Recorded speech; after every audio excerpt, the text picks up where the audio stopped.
A paz do Senhor Jesus, meus irmãos. Você sabia que você é uma pessoa muito amada por Deus?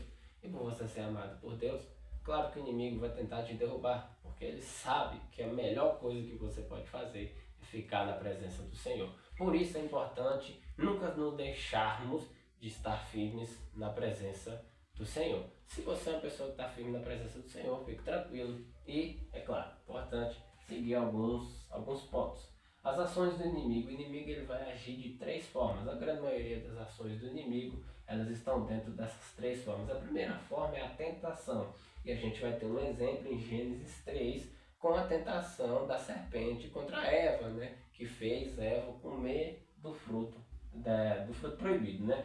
Gênesis 39, quando a mulher de Potifar, né, tenta derrubar José, ele sai, né, ele foge. E a mais conhecida pode ser Mateus 4 e Lucas 4, né, que conta de Jesus no deserto, a tentação contra Jesus, né, no deserto. Nessa tentação, o inimigo ele vai tentar Jesus de três formas. A primeira forma, e quando a Bíblia diz que quando Jesus completou 40 dias, 40 noites de jejum, né, sem comer, sem beber, Jesus teve fome. Talvez assim, falar que Jesus teve uma fraqueza, né, talvez não seja muito certo. Ele foi 100% homem, 100% Deus.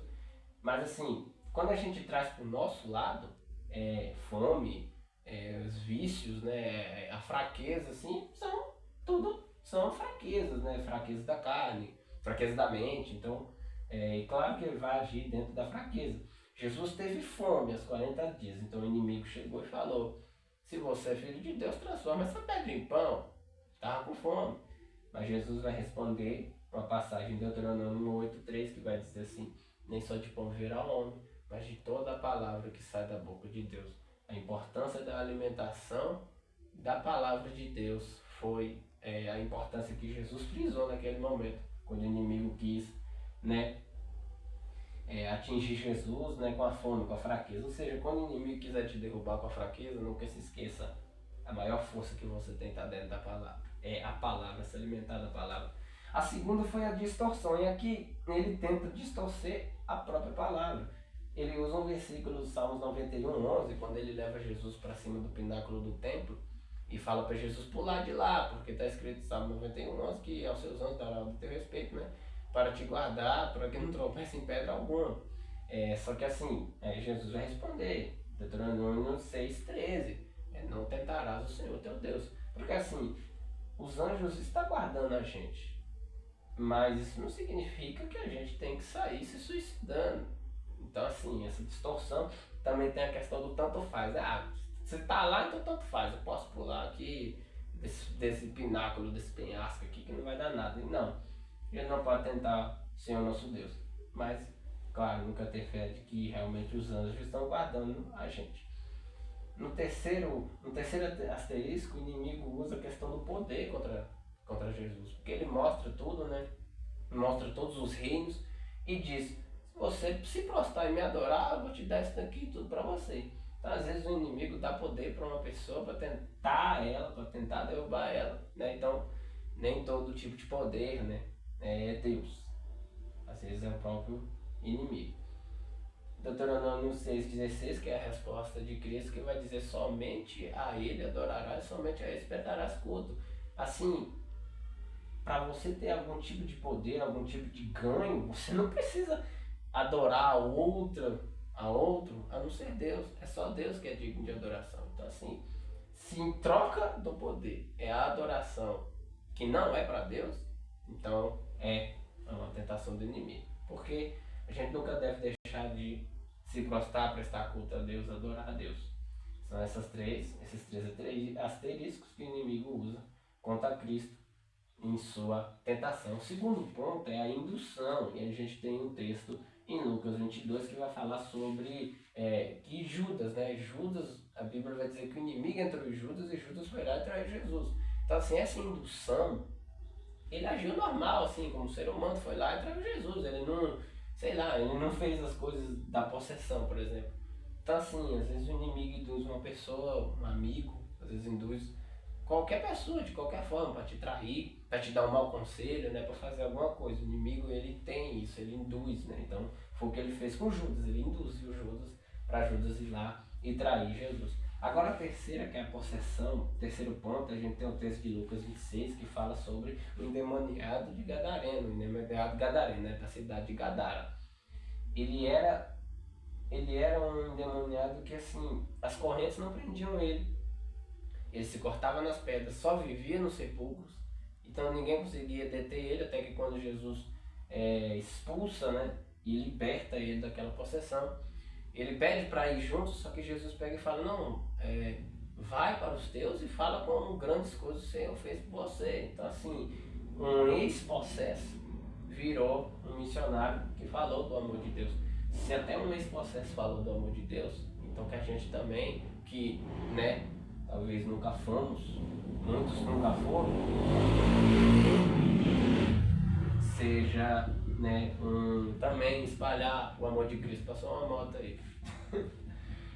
Possessão, tentação, indução e possessão. São essas três formas, essas três ações do inimigo. Agora sim, qual é a importância? A importância de um verdadeiro cristão é ele viver uma vida de oração, uma vida de jejum, ter fé, ter uma leitura da palavra, né? Completei aqui, leitura da palavra e uma obediência a Deus. E quando a gente vai ler Efésios 6 ele vai falar das armaduras de Deus. Então ele faz uma conjectura com as armas, né, de guerra e fazendo uma conjectura que essas armas de guerra são coisas muito necessárias para a gente ter armadura contra as ciladas, contra as ações do inimigo. Ele vai dizer, Paulo vai dizer em Efésios 6, né, que a nossa luta não é contra seres humanos, não é contra carne e sangue, porque assim, aquele ser humano que está fazendo mal, ele está sendo induzido. Então assim, a nossa luta é contra os principados e potestades, a nossa luta é contra as ações do inimigo. Então, quando ele vai falar das armaduras lá, ele frisa a questão da fé, ele frisa a questão do Espírito Santo, a gente se revestir do Espírito Santo, da palavra, a gente, né, se revestir da palavra, ler, não só ler, mas ler e praticar com amor, com verdade, a importância da verdade, porque o inimigo ele ama a mentira, tanto que em João 8, né, Jesus vai dizer que o inimigo ele é pai da mentira, ele é mentiroso desde sempre, ele gosta da mentira. Então assim, viver uma vida de verdade é sempre importante. E viver uma vida de justiça e verdade, eu acho que elas andam até juntos. Porque assim, o inimigo ele ama injustiça. Se você pratica injustiça, assim, por exemplo, sei lá, uma pessoa não está fazendo nada e vai ter uma acusação, né? Então, o inimigo ele odeia quem pratica a justiça. Então, assim, a importância da prática da justiça, da verdade. E aqui está escrito Evangelho da Paz. Talvez não ficou muito legível, mas aqui está escrito o Evangelho da Paz. E é bom e é interessante que frisa, Evangelho da Paz. Se o Evangelho está sendo usado para uma coisa que é contrária à paz, não é Evangelho. O Evangelho de verdade, o Evangelho de Cristo, o Evangelho da paz, o Evangelho do arrependimento, o Evangelho do amor, o Evangelho, né, de Cristo, do Cristo que nos amou, que nos deu a vida. Né? Então, são detalhes muito importantes para que a gente possa se revestir contra as ações do inimigo. Então, a gente aprende tentação, indução e possessão, que são as ações do inimigo, e também a importância da gente viver uma vida, né, com essas armaduras, para a gente poder estar firme contra as astutas ciladas do inimigo. Que Deus abençoe grandemente a vida dos irmãos.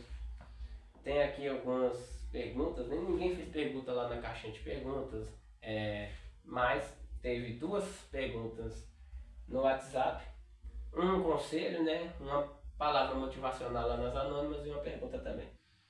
Aqui no WhatsApp vai estar perguntando assim: qual animal Davi lutou para defender suas ovelhas? Ele usou, né, qual foram os animais, né, que ele lutou contra para defender as suas ovelhas.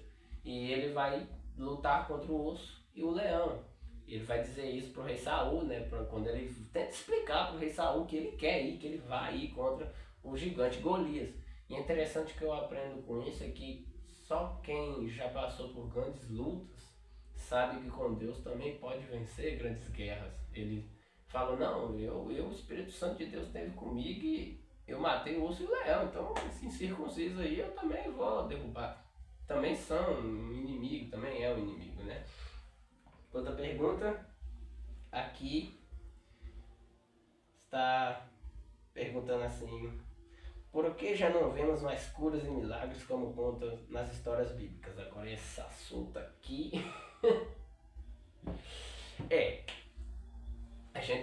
que o aumento do pecado tem sido grande, por exemplo, né? A gente sabe que, né, a falta de fé também.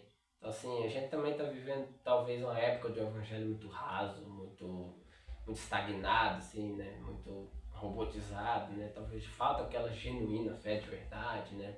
Talvez falta também talvez até brechas, né? Que está sendo dadas, né? Para as ações do inimigo. Por aí vai.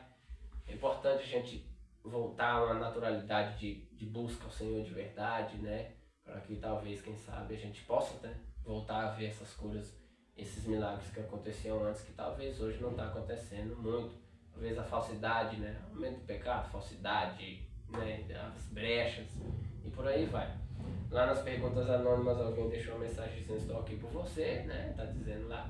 Deus abençoe quem falou isso. E a última pergunta que vai estar lá também é: vai sair o quarto livro? Se sim, me dá um spoiler que está escrito lá. Vai ter o quarto livro, sim. E o spoiler é que é sobre um assunto que eu venho falando. Amor de novo. É um assunto que eu venho falando muito nesses últimos tempos, né? E vai sair, se Deus permitir, no dia do meu aniversário. Então, que Deus abençoe a vida dos irmãos. Curta, comenta, compartilha e se inscreva no canal. Se quiser fazer alguma pergunta, deixe nos comentários, ou quiser esperar até eu estar postando outro vídeo, abrindo de novo a caixinha de perguntas e as perguntas anônimas. Que Deus abençoe grandemente a vida dos irmãos, que a gente continua nessa caminhada, nessa jornada com o rumo, o destino, subindo aos céus. Deus abençoe grandemente.